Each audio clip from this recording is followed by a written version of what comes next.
Me presento, soy Elías Garzón, soy director comercial para Latinoamérica para BCP Global. Me acompaña mi amigo y socio Mauricio Armando, CEO y cofundador de BCP Global. Para nosotros es un placer contar con ustedes en nuestro nuevo webinar, donde conversaremos sobre renta fija. Les recuerdo que dejen sus preguntas al final en el Q&A. Durante toda esta sesión responderemos tres preguntas básicas y muy importantes a nuestro criterio, que es cómo se desenvolvió el mercado de renta fija en el 2022. Lo segundo es qué eventos o sucesos afectaron los instrumentos de renta fija durante el 2022. Y como último, qué ocurrió en el 2023 y qué convirtió la renta fija en una oportunidad de inversión. Entonces, Mauricio, te cedo la palabra para que empecemos.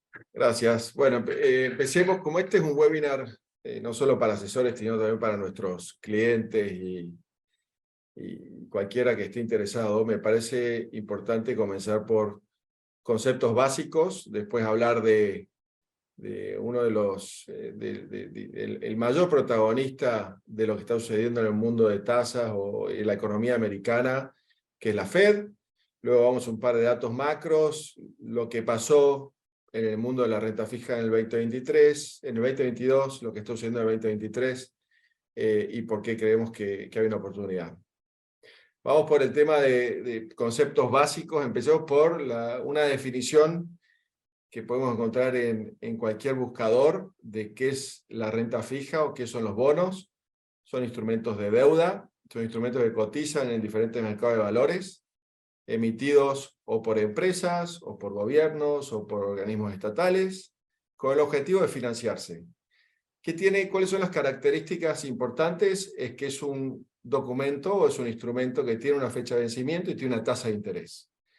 ¿Cuáles son los beneficios en el mundo de los portafolios financieros? Los beneficios de tener bonos o renta fija dentro de un portafolio. El primero es, por supuesto, estar diversificado frente a lo que es el mercado de acciones. Son instrumentos de preservación de capital, son menos riesgosos que el mundo accionario. Tienen la característica de generar ingresos constantes o flujos constantes y tienen siempre un rendimiento esperado en el tiempo. ¿Cuáles son los riesgos relacionados a bonos?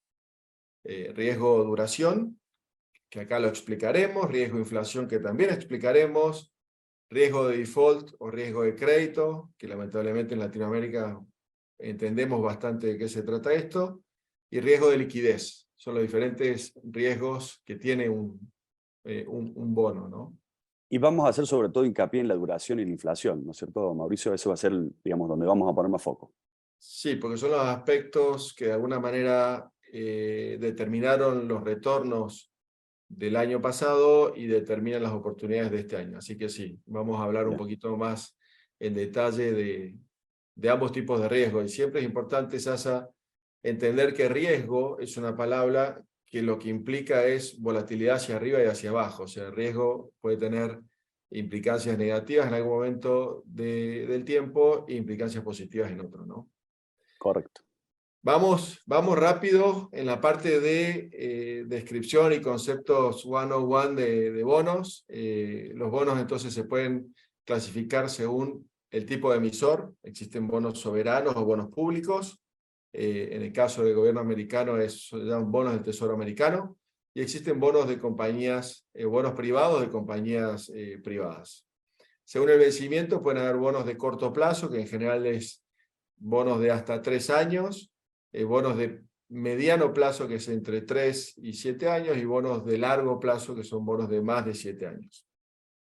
También podemos ver una clasificación en base al cupón, o al cómo me da el retorno.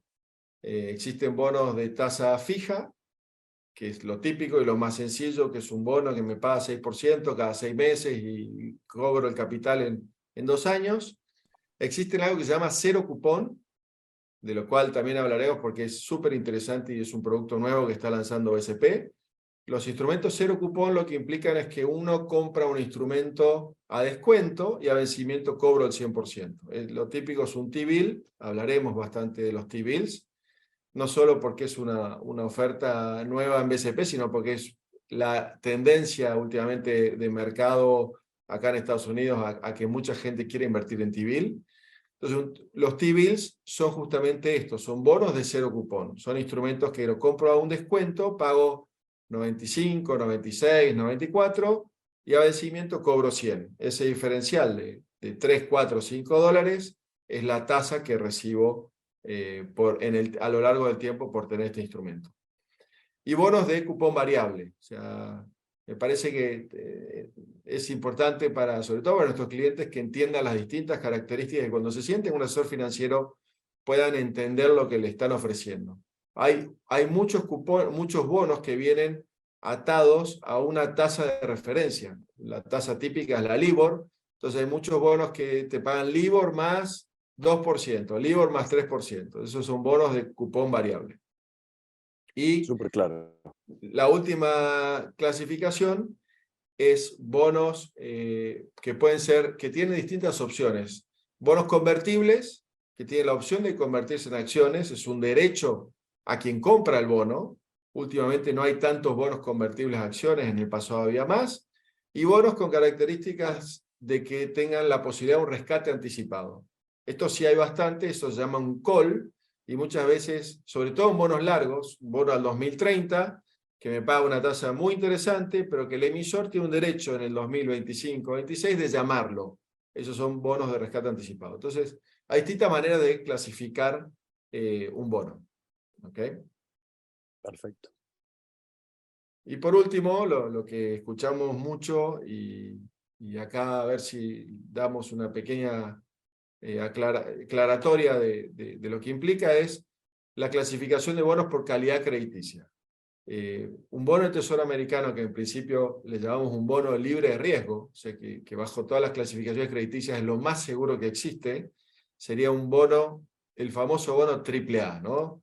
Quiero un bono AAA. Quiero un bono AAA quiere decir quiero un bono con cero riesgo de default. Hoy bonos con estas características lo tienen países de primera línea como ser Estados Unidos. Entonces, dentro del mundo de alta calidad crediticia, tengo bonos AAA, paso a bonos AA, bonos A, bonos triple B, y luego del rango de triple B, cuando sigo hacia W, B, triple C y demás, es donde entro a bonos de baja calidad crediticia o de alto rendimiento, que también se le llama, donde, por supuesto, el riesgo es más importante, debería haber un poco más de volatilidad y por ende son instrumentos que pagan más.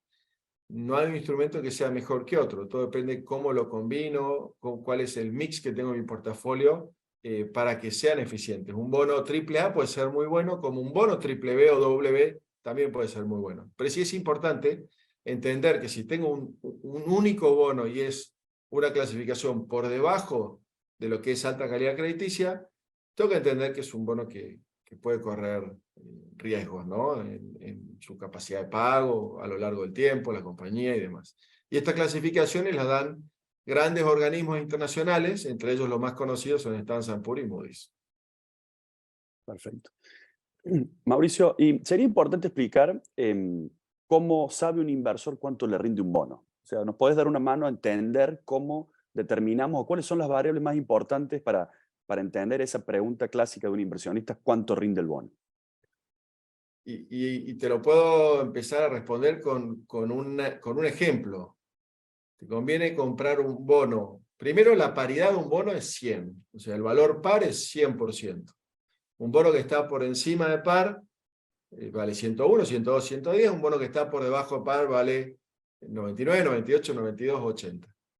¿Qué te conviene más, Sasa? ¿Comprar un bono a 110 que te pague el 7% o comprar un bono a 92 que te pague el 3%? Tu respuesta, claro. tu respuesta va a ser, depende. ¿Por qué? Porque te estoy dando dos variables de 3. Pues fíjate que acabo de hablar. No te pregunté por el vencimiento. Claro, no hablamos del vencimiento. Acabo de hablar del cupón y acabo de hablar del precio. Eso todo depende si el instrumento del cual estamos hablando vence en 6 meses o vence en 10 años. Claro. No es lo mismo comprar un bono a 90 y que vence en un año y ganarme $10, o que vence en 10 años. Entonces, La fecha de vencimiento es muy importante para entender el rendimiento total del instrumento que estoy comprando. Hay 3 variables que si no tuvieses alguna de las 3, no hay forma de tomar una decisión de qué bono me conviene más invertir. Y son el Y cupón, perdón, y el precio normalmente y el el cupón es vencimiento. fijo, ¿no es cierto? Y normalmente el cupón es una variable fija, ¿o no? Normalmente sí, pero puede ser un cupón Puede ser variable, y si es variable, un cupón claro. variable, los cálculos son un poquito Son más más complejos, claro. difíciles, Sí. y en general te los da un software como Bloomberg o como Reuters, te hace un estimado de la LIBOR en los próximos 10 años y te lo dice, pero no es lo típico. Lo típico es que el cupón sea fijo, y bueno, teniendo esas 3 variables, llego a mi rendimiento total, y mi rendimiento global en un bono que paga 3% puede llegar a ser más alto que en un bono que paga 7%. Todo depende del resto de los Claro. condimentos de la fórmula, ¿no? Entonces, es Pero serían importante. los tres puntos más importantes al momento que un inversionista está analizando un bono. Lo primero es preguntarse el cupón, el precio y el vencimiento. Y ahí ya tenés los 3 componentes más importantes de la evaluación. Efectivamente. Al menos Bueno, para saber cuál es la tasa. Luego analizaremos el exacto, riesgo y demás, pero por lo menos así exacto. sé cuál es la tasa del instrumento.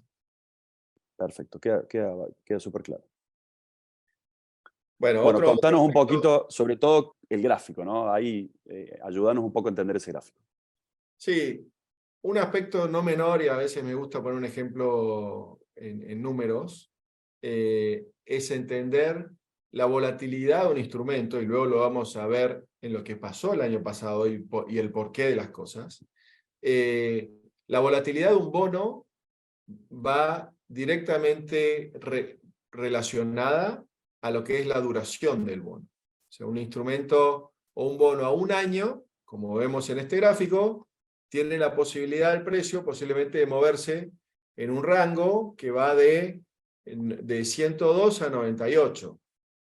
En cambio, frente a una sensibilidad de un 1% de movimiento en la tasa. Entonces, frente a un movimiento fijo en la tasa de un instrumento, si el instrumento es un instrumento a un año, la volatilidad va a ser baja. Si es un instrumento a 10 años, la volatilidad va a ser más alta.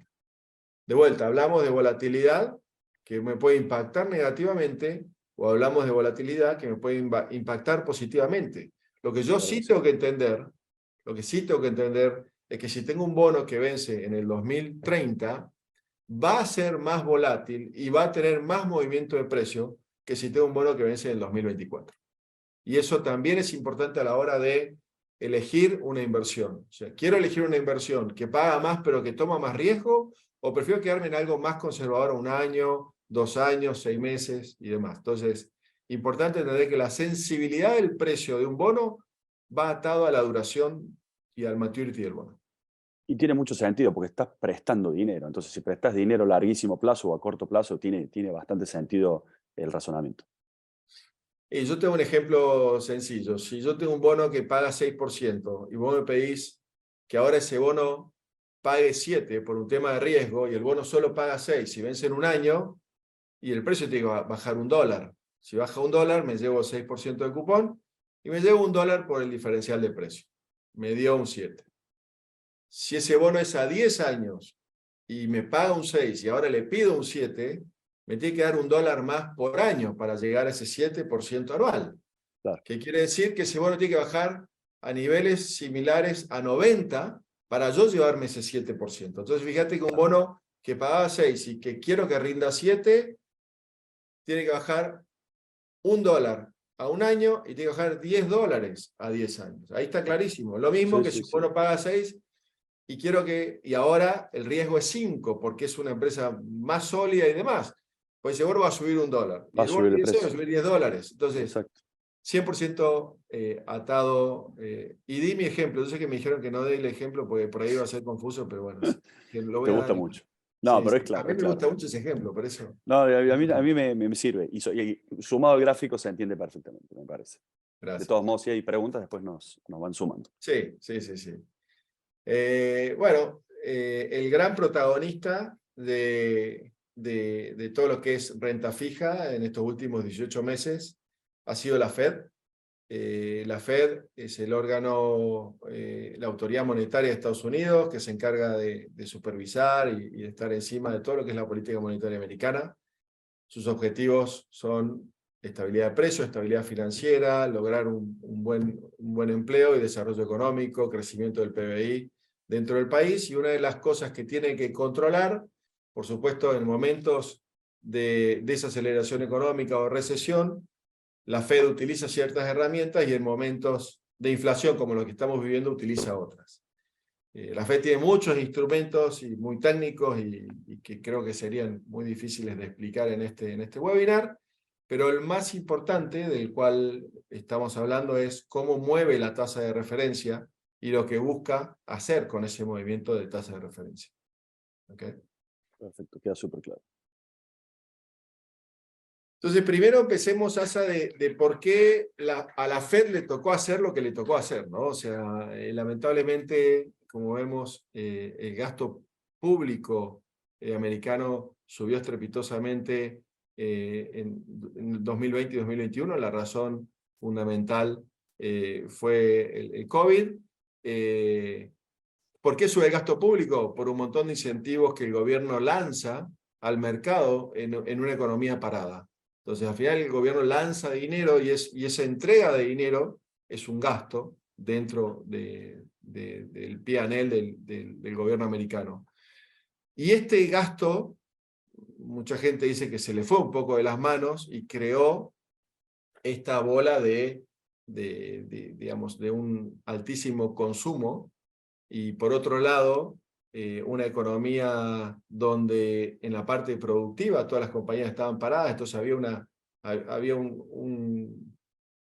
una falta de suministro del lado de la oferta y una alta demanda por un nivel de liquidez enorme del lado de la demanda, lo cual termina en un brote inflacionario, que es de lo que se trata este webinar, ¿no? De hablar de inflación, de hablar de lo que realiza la Fed, de lo que sucedió en el mercado y de las oportunidades de aquí a futuro.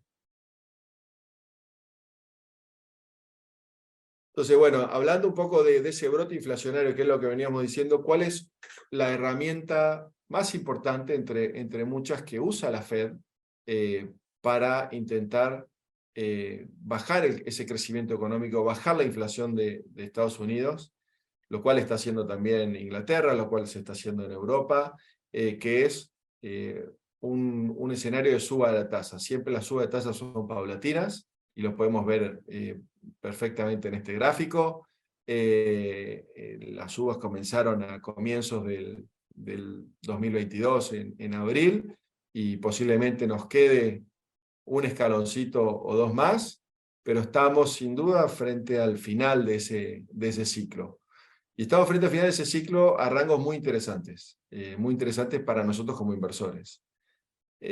Por lo cual, bueno, hablaremos de los efectos Y hay un dato los interesante, beneficios. Mau, discúlpame que te interrumpa, porque nos tenemos que ir hasta el 2007 para encontrar estos niveles de tasa de interés. O sea, es prácticamente hace 16 años que no vemos estos niveles de tasa, ¿no? Entonces, realmente es un suceso importante. Llevamos más de una década donde un banco en Estados Unidos te pagaba cero. Y últimamente empezás a ver tasas, ya hablaremos Claro. también un poco de la crisis bancaria y demás, pero y hay tasas muy atractivas dada esta situación, y como vos bien decís, es una situación en la cual no vivimos hace casi 2 décadas, ¿no? Sí. Es impresionante el impacto que ha tenido. Perdón, se me pasó una lámina. Bueno, entonces veremos, o todos, si hemos sido clientes del mercado financiero en el 2022, sabemos de que tanto en acciones como en bonos, y por ahí uno en acciones espera más, un poco más de volatilidad, años muy buenos y años malos, y en la parte de bonos no tanto, y el año pasado ha sido un año muy difícil del lado de bonos también. Y acá lo que vamos a analizar, recién analizábamos duración y cómo la duración nos afecta en base al movimiento de tasa, y acá un análisis muy simple, que es qué le sucede a los precios de los bonos cuando suben las tasas. Y la relación es inversamente proporcional. Frente a un escenario de suba de tasas, los precios de los bonos caen. Frente a un escenario de baja de tasas, los precios de los bonos suben. En el gráfico anterior veíamos una situación de suba de tasas estrepitosa. Vamos a ver otro gráfico donde no solo vemos la suba de las tasas de la Fed, que es la de ultra corto plazo, sino que también vemos lo que va a suceder o lo que sucede con los bonos de referencia a 2 y a 10 años. Y eso es lo que nos lleva a ver o a analizar estos cuadros. ¿Qué pasó con los bonos? Ya vimos la suba de la tasa de interés, ya entendimos qué función cumple la Fed, pero ¿qué pasó realmente, no? ¿Cuál fue el efecto directo? Efectivamente. Es muy difícil mirar el gráfico de la izquierda, y esto es un conglomerado de bonos, o sea, acá el Bloomberg Aggregated Bond Index es una ensalada con todo tipo de instrumentos adentro del mundo de bonos, y cayó el año pasado a niveles de 13%. Y fíjate, en los últimos 10 años, nunca se ha visto ese nivel de volatilidad ni hacia arriba ni hacia abajo, porque nunca hemos visto un escenario de suba de tasas tan estrepitoso como el que estamos viendo. Entonces, ha sido un año muy difícil, muy duro para la renta fija, y es lo que, por eso vemos un resultado que no se debería volver a dar en el corto plazo, sino que al contrario, pero que es efecto de la suba de tasas que vivimos por el escenario de frenar la inflación, ¿no? Y fíjate en el gráfico de la derecha, donde en vez de mostrarte el agregado de todos los bonos, vamos un poco más en detalle. Decimos, ok, los bonos del Tesoro americano a mediano plazo, ¿qué rendimiento tuvieron el año pasado? Y bueno, la performance fue de un menos 10%, el agregado de bonos ya lo vimos un 13%, y fíjate cómo los bonos de ultra largo plazo, bonos a 30 años, tuvieron una caída de casi 30% en sus precios. Eso es muy doloroso, Mauricio, porque vos pensé que ahí está la plata de los fondos de pensión, la gente que tenía un portafolio conservador, o sea, eso realmente tiene un impacto importantísimo en la economía, ¿no? Sin duda. No tenemos, o sea, nos cuesta entrar en la magnitud de ver, no sé, me choqué a ver bonos del Tesoro perdiendo 10-13, ¿no? Realmente el impacto ha sido durísimo.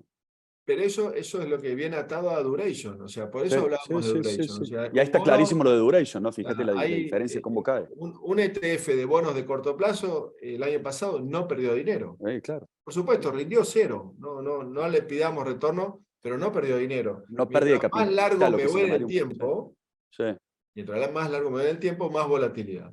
Volatilidad hacia arriba, volatilidad hacia abajo. En un año de una suba de tasas tan estrepitosa, fue, bueno, creo que está ahí. Creo que, mirá, fíjate lo que te muestra el cuadro de la derecha. El segundo peor año en bonos de largo plazo del Tesoro americano fue en marzo de 1980, con una caída del 17%, para que veamos lo drástico de la caída del 2022. O sea, no es un año cualquiera. Te tenés que ir muy atrás a la historia para encontrar cosas así. Y al no ser un año cualquiera, es de ahí que salen las oportunidades que están saliendo hoy, claro, de las cuales hablaremos en las próximas láminas. Pero sí, el efecto negativo de la renta fija del 2022, yo creo que va a quedar marcado en la historia. Sin duda. Posiblemente va a ser parte de los libros de economía a futuro que estudien nuestros hijos, ¿no? Lamentablemente. Sin duda. Lamentablemente.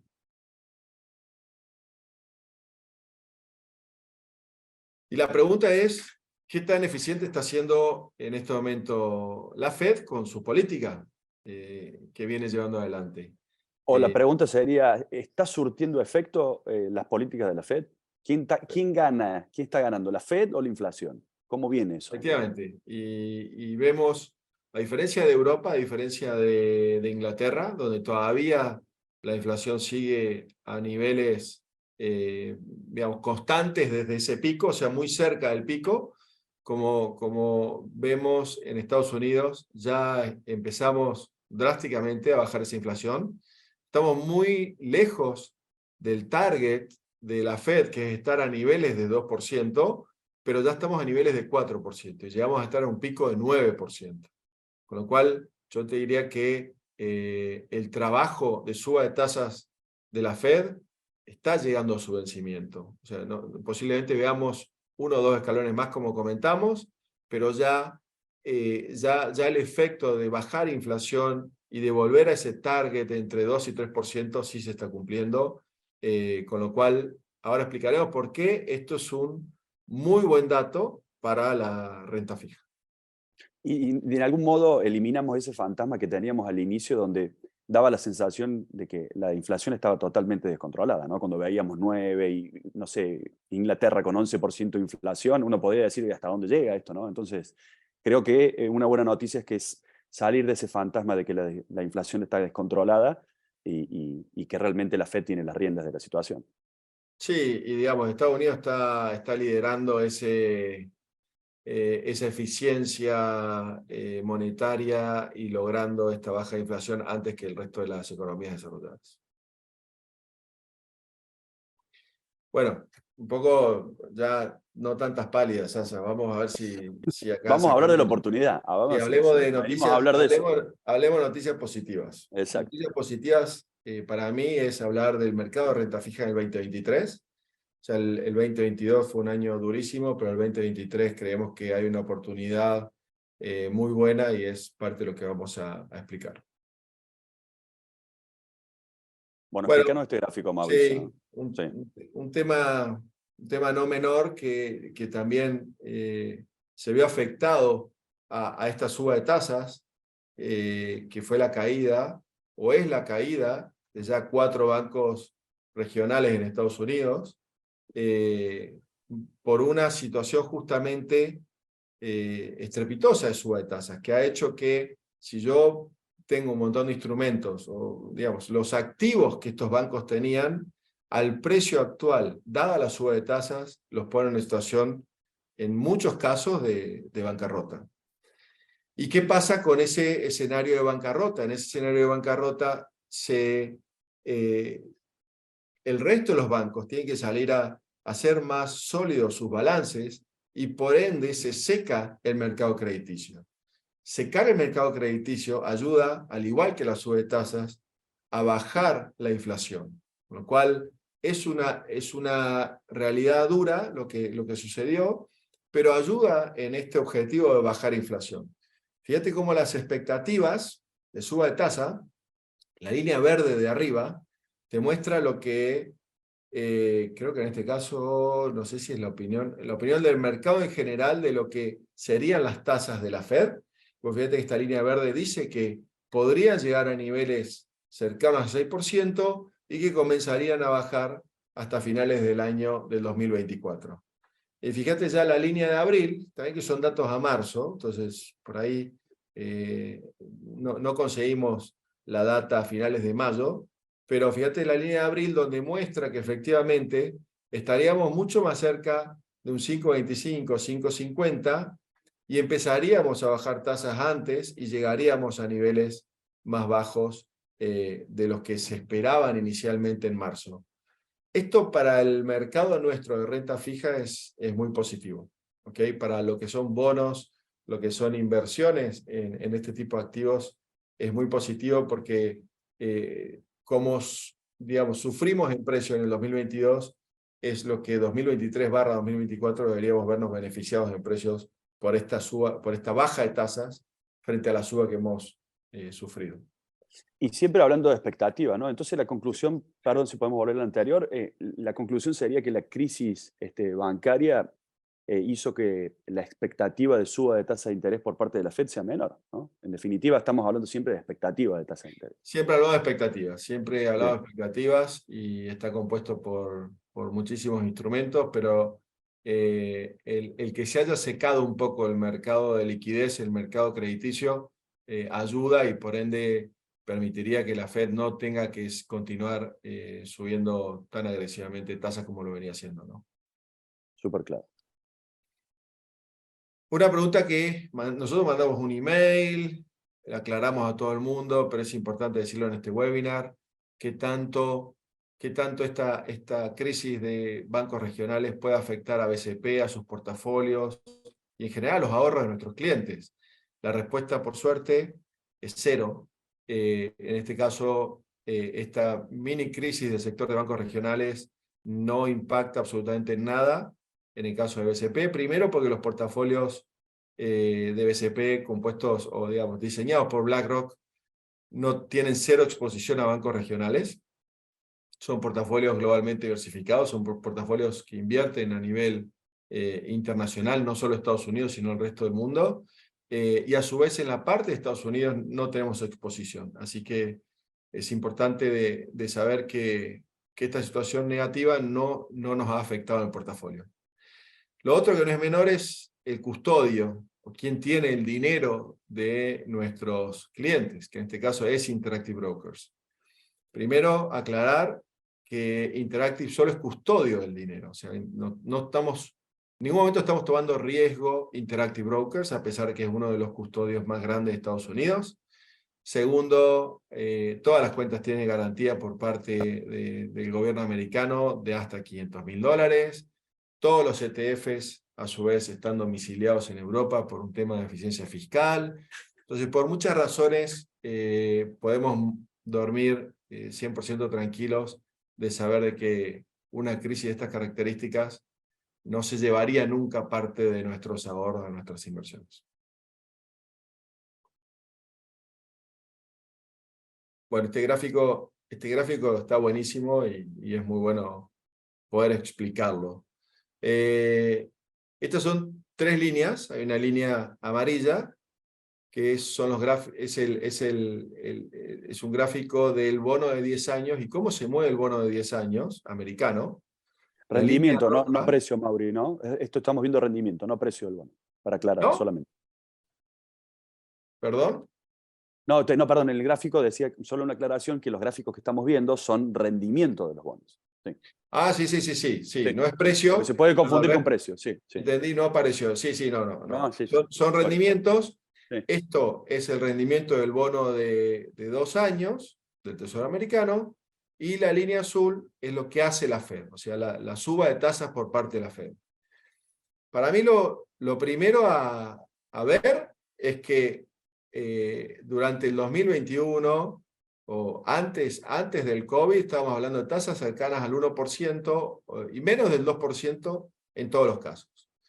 Luego hablamos de tasas de cero, tanto por el lado de la tasa de la Reserva Federal, como por el lado del bono de 2 años. Y ya vemos como el bono de 10 años empieza a sentir este sesgo inflacionario. ¿Quién es el siguiente en seguir esa sensación de inflación? El bono de 2 años. Hasta acá esto es todo el mercado. O sea, todo personas que compran, personas que venden, y es el sentimiento del mercado. Y luego, perdón que te interrumpa, pero daría la sensación que como que el mercado se anticipa. Siempre el mercado se anticipa. Ok. Siempre. Entonces, vemos que la Fed empieza a reaccionar bastante más tarde de lo que reacciona el mercado per se. Pero luego todo va acompañando, y si te fijas acá, la Fed a niveles... Sí. Y fíjate que este gráfico es viejo, porque hoy estamos a niveles... la línea azul de la Fed está por encima de 5.25, y el bono de 2 años está, justo no lo tenemos acá, pero está a niveles de menos del 5%, o sea, está a estos niveles. Entonces fíjate cómo la Fed continúa subiendo tasa, y ya el mercado empieza a descontar. O sea, ya el mercado empieza a descontar que la Fed en algún momento va a empezar a bajar tasas. Y que el gráfico que estamos cerca, si no aparece ningún... Estamos cerca del vencimiento de suba de tasas. Sí. Vos fíjate, hoy un bono del Tesoro a un mes rinde 5.10. Eso es muy loco. A un año rinde 5.26. A 10 años rinde 3.73. Fíjate que la curva está invertida. ¿Por qué a 10 años rinde menos que a un año? Porque las expectativas del mercado es que las tasas vayan a bajar. Y a 30 años... El target de la Fed es 2% más o menos, Mau, ¿no? ¿A qué target está pensando la Fed? Cerca del 2%, ¿no es cierto? El target de inflación de la Fed es en el orden del 2%, con lo cual en algún momento el target de los Fed Funds terminará a niveles. Terminará ahí. Sí, por esos niveles. Entonces, hay muy buenas tasas a muy corto plazo, lo cual hay que aprovechar, pero también vemos de que esa tasa a corto plazo va a empezar a bajar, con lo cual no sería y lógico por ahí posicionarse a 1 o 2 años. O sea, son distintos escenarios en los cuales nos podemos posicionar, y BCP tiene distintas herramientas, que las veremos ahora, que se pueden usar para los distintos posicionamientos que queramos tener en base al nivel de riesgo de cada uno de nosotros, a nuestro horizonte de inversión, a muchos aspectos, es que podemos tomar una decisión de uno u otro instrumento. Sí, lo que hablamos siempre, el perfil de riesgo, las necesidades de liquidez, un análisis más profundo. Entonces, ahora es por qué nos gusta, o digamos, este gráfico es por qué nos parece atractiva la renta fija para el 2023-2024. Primero, retornos históricamente reales altos. Y cuando hablamos de reales, hablamos de lo que está rindiendo un instrumento contra la inflación esta que está empezando a bajar. Entonces, ese retorno real o capacidad de compra real está a niveles altísimos. O sea, lo que rinde hoy un bono a 5 o 10 años, respectivamente con lo que era en la historia versus inflación o crecimiento del Producto Bruto Interno, está más altos que en otros momentos, con lo cual es un muy buen momento para este tipo de instrumentos. Frente a una caída de inflación, deberíamos ver una merma en suba de tasas y deberíamos ver en algún momento caída de tasas. Bajo riesgo de default, o sea, cuando ya empezamos a ver que las tasas empiezan a bajar nuevamente, se calma, el mercado se empieza a abrir, empezamos a dar créditos nuevamente, con lo cual baja el riesgo de default, a pesar de que el riesgo de default está acá como un análisis teórico, pero en los portafolios de BCP tenemos miles y miles de instrumentos. Riesgo de default no es un riesgo que a nosotros nos preocupe como asesores, en el caso de nuestros portafolios per se. Lo que hablábamos de los bonos en términos reales, rindiendo más que en la última década. Y yo creo que lo más importante, Sasa, es, BlackRock el otro día hablaba que el activo del año es la renta fija. Si vos te fijás, el Standard & Poor's 500 o la renta variable, lo que va del año, viene muy bien, va como 13, 14, 15, dependiendo del día, por ciento arriba en lo que va del año. Creo que lo interesante de la renta fija es que es un activo muy interesante a recomendar hoy, no solo por lo que rinde, sino que las expectativas de que tenga un retorno negativo son extremadamente bajas. ¿Ok? Entonces, como asesores a veces, no solo es lo que pueda ganar, sino asegurarme o estar tranquilo de que puedas limitar esa pérdida hacia abajo. Y creo que estando en este escenario del final de suba de tasas, es muy pocas las posibilidades que en los próximos 18 meses, o sea, al final del 2024, veamos retornos negativos. Yo diría casi imposible, o sea, en el escenario de lo que estamos viendo y demás, estamos con cupones de 5, 6, 7, 8% del lado de lo que me paga el instrumento y la posibilidad de empezar a ver una caída de tasas, con lo cual tanto por el lado de precios como por el lado de cupones y de retorno, de yield to maturity, de retorno a vencimiento, es súper atractiva la renta fija para los próximos 18 meses. Que es lo que veíamos en el otro gráfico, así como afectó tan fuerte la suba de tasa y la duration, como esta ecuación la podemos aprovechar como una oportunidad. Se invierte, efectivamente. Y bueno, un poco Y estas son las alternativas que sí, tenemos, ¿no? Estas son cómo podemos aprovechar en BCP Global esta idea, esta oportunidad que vemos en la renta fija. Lo que primero me gustaría decir, Sasa, que se lo digo a mis clientes y a todos nuestros clientes, esto que estamos viendo hoy no implica de que yo tenga que salir corriendo a vender mi portafolio moderado para entrar a un portafolio de renta fija. No. Si yo tengo un portafolio compuesto por acciones y bonos, es porque el algoritmo que tiene BCP, bajo el cual analizó tu perfil en base a riesgo, en base a horizonte de inversión y demás, definió que ese es el mix correcto. Como habrás visto, la parte de renta variable ha venido empujando muchísimo los primeros 6 meses del año y puede llegar a seguir empujando. Entonces, mi objetivo acá no es que un cliente salga de un portafolio para entrar a otro. Creo que cada uno está en el portafolio correcto, con el mix correcto, pero entender que en mi portafolio lo que tengo de renta fija, lo quiero entender. Y si yo mañana quiero hacer un portafolio complementario, quiero asumir pocos riesgos, quiero aprovechar de un asset class que cayó mucho y que pareciera estar en un momento atractivo, pues decido poner otro portafolio al que ya actualmente tengo, con características que por ahí va directo a 100% de renta fija o con un porcentaje más alto de renta fija. En el caso de instrumentos, 100% de renta fija, para un cliente que dice, yo quiero invertir en este asset class de bonos, ¿cuáles son las alternativas que tiene BCP? La primera es el portafolio de renta fija de BlackRock, que tiene un componente importante, que es el que está a la izquierda, que es el BlackRock Long Horizon, tiene un componente importante de bonos del Tesoro americano, tiene un retorno a vencimiento por encima del 5%, una duration de 6.32 años, ya entendemos lo que quiere decir duration, ya entendemos que es un indicador de volatilidad, positiva o negativa, pero sí de volatilidad. Es un portafolio constituido por 4.500 bonos, por eso yo decía que el tema default no es un tema que en el caso de BCP nos afecte, y acá hablamos de un porcentaje de investment grade, que también vimos que es investment grade, de 87% y un 13% non-investment grade.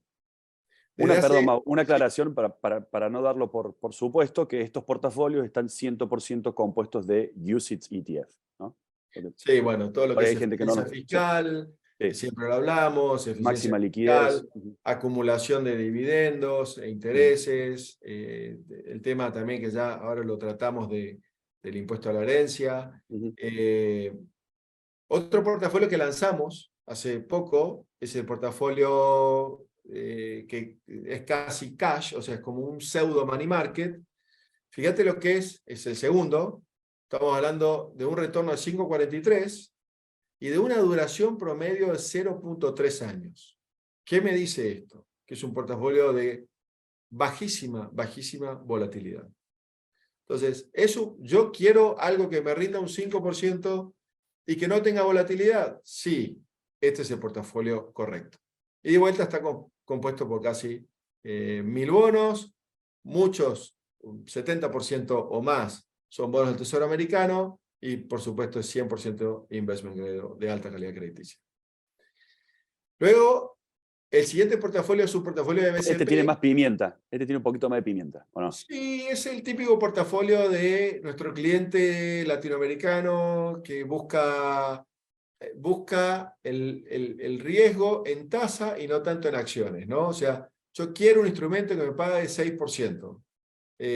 Y no es que quiera comprar el S&P 500, no, yo quiero algo así. Entonces creamos un portafolio que, fíjate el mix, lo más interesante de este portafolio es que el mix de riesgo, tenés un 50% en bonos de calidad crediticia y un 50% en bonos de menor calidad crediticia. Un Tenés escalón más abajo. Sí. un retorno a vencimiento por encima del 7%, una duración promedio de 4 años. O sea, desde el punto de vista de duración, no es tan largo, tampoco es de 0.3 como el anterior, tiene un poquito más de pimienta, como bien lo dijiste, desde el punto de vista de riesgo crediticio, lo cual de vuelta, si tengo 7.000 bonos, o sea, sinceramente si un bono le llega a ir mal o hace default, mi portafolio no se va a ver afectado. Y vamos a la frutilla del postre. Esta es una novedad. La frutilla del postre, novedad, por eso dice new ahí en naranja, que Fabi lo puso así bien para que todos lo veamos, que es la posibilidad de empezar a comprar letras del Tesoro americano a través del app de BCP. ¿Qué tiene interesante una letra del Tesoro americano? Primero, por supuesto, estoy invertido en un activo de cero riesgo, que es un bono del Tesoro americano. Son instrumentos de corto plazo, son instrumentos de un plazo menor a un año. Tengo una fecha de vencimiento y tengo una tasa asegurada. Entonces, lo que hablamos, que era el típico bono que lo compro a 94, a 95 y me paga 100, y el diferencial es mi tasa. Algo súper interesante, que es que tampoco están, o sea, es un activo americano, pero no está alcanzado por el impuesto a la herencia, con lo cual si yo, por alguna razón, me muero y tengo mis ahorros en Estados Unidos y los tengo en cualquier portafolio de BCP, inclusive bonos del Tesoro americano, no tengo ningún efecto negativo, no tengo ninguna retención por parte del gobierno americano. Son eficientes fiscalmente porque no me pagan un interés, sino que tengo un diferencial de precio, lo cual implica ganancia de capital, que en muchos países eso se toma con una alícuota impositiva más baja. O sea, tiene muchísimos atractivos, compiten con lo que sería hoy un plazo fijo de un banco, y yo diría que lo más importante es que no tenés adentro ese riesgo crediticio del banco. O sea, creo que hoy para mí, el objetivo que sacamos con este producto es tener un instrumento que compita con un plazo fijo, que a diferencia de un plazo fijo tiene liquidez diaria, y que a diferencia de un plazo fijo no tiene riesgo del emisor, que en este caso, si tengo un plazo fijo en un banco regional, mi riesgo es ese banco regional. En este caso estoy invertido en un bono del Tesoro americano. Está muy bueno. Le estamos prestando plata al dinero al Al Tesoro gobierno americano. Claro. americano. Bueno, Y no súper sé claro, Mauri. Hay algunas preguntas. La primera nos viene de Argentina y nos preguntan si los portafolios compuestos por UCITS ETF de BlackRock generan 1042. La respuesta es no. Y otra pregunta interesante que nos hace Jorge, nos pregunta qué porcentaje de los portafolios de BlackRock invierte en bonos en el caso del portafolio moderado. O sea, un portafolio moderado, ¿cuánto invierte en bonos? El Ahora hay 40%. dos. Sí, hay dos Viste que porque está también el... Sí. ahora hay dos. Ahora el portafolio moderado tiene un 40% en bonos y un 60% en acciones. Y ahora, desde hace un par de meses, BlackRock también sacó un portafolio que en vez de moderado le llama balanceado, el cual tiene un mix de 60% en bonos y 40% en acciones. O sea, es un intermedio, el balanceado, entre el moderado y el conservador.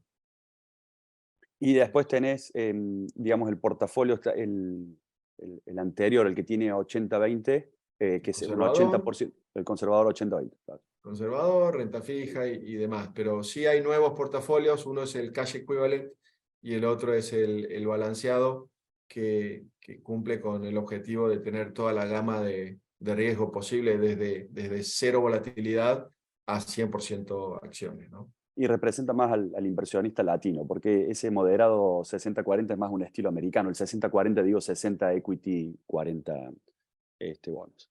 Bueno, Mau, creo que estamos perfectos en el tiempo.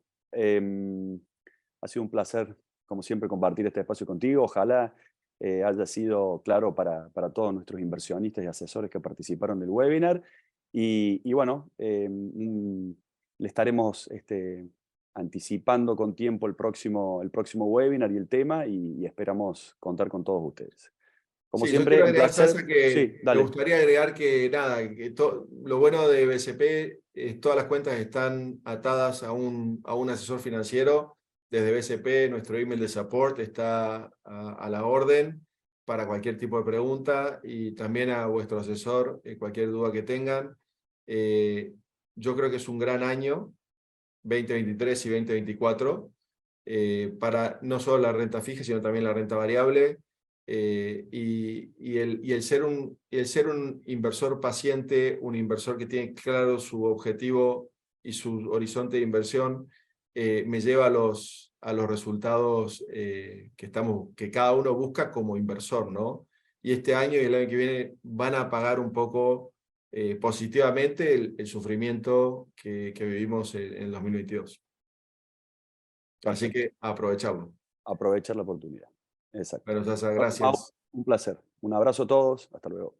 Chao, chao. Chao.